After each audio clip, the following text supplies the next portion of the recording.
Bonjour à tous et bienvenue pour cette nouvelle vidéo. Aujourd'hui, on va parler du set Marvel le plus attendu de l'année 2024, le 76 de 75, Motorcycle Chase, Spider-Man vs Doc Ock.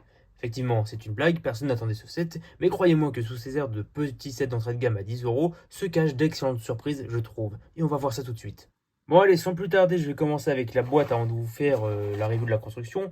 Et franchement, c'est une boîte classique. On a des trucs sympas dedans, on nous montre les éléments du set dans plusieurs positions d'action. À l'arrière, on a à nouveau les éléments et les figurines en action.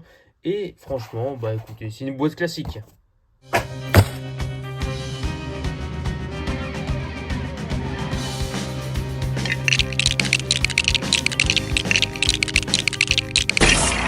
La construction du set est terminée, c'était assez rapide après tout, c'était un petit set, et on va voir chaque construction un par un avec les figurines aussi, et on va voir tous les éléments qui sont sympas, je trouve, dans ce set. Et on va commencer tout de suite avec la moto. Alors, les véhicules chez Spider-Man, c'est pas une nouveauté. Là, on est à nouveau sur une construction originale Lego, puisque comme vous le savez, les gens ont tendance à critiquer les véhicules pour Spider-Man, pour la simple et bonne raison qu'il n'en a pas besoin, puisqu'il se déplace avec des toiles d'araignée. Donc c'est une critique valable.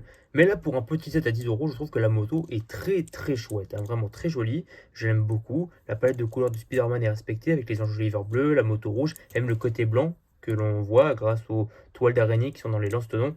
Donc pour le mécanisme, c'est assez simple. Vous pointez le lance-tenon vers une figurine comme celle du Dr Octopus, vous appuyez sur les gâchettes et hop là, les lance-tenons partent.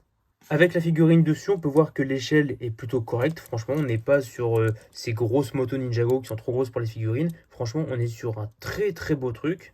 Et on peut voir qu'il y a aussi une 7 pièces topographiée à l'avant avec le logo de la marinier. Franchement, la moto est très jolie.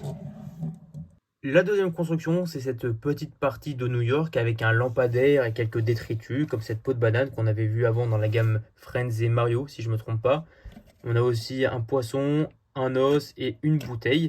Et même s'il n'y a pas grand chose à dire dessus, il faut quand même noter la présence de ce tenon qui permet au Dr Octopus de se tenir et de le mettre dans des positions d'action. Côté figurine, nous avons donc Spider-Man, une figurine que l'on voit maintenant depuis longtemps dans la gamme Marvel, en tout cas dans ce format-là, donc rien d'exclusif. Par contre, Lego aurait pu faire un effort pour nous fournir des jambes au moins tampographiées. À la limite, je peux comprendre que quand il y a de très belles topographies, on veut les mettre dans des sets plus chers, mais au moins nous mettre ce genre de jambes avec la bi-injection rouge et bleu, ça aurait été mieux.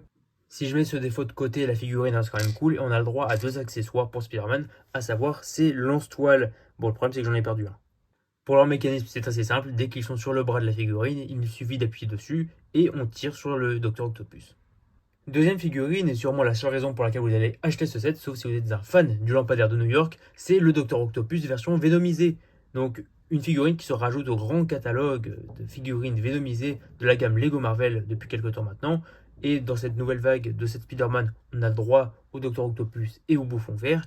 Et ici, on a donc droit à cette très chouette figurine du Dr Octopus. Donc tous les bras sont articulables et sont sur cette pièce dorsale qu'on voit depuis quelques temps maintenant dans la gamme Marvel.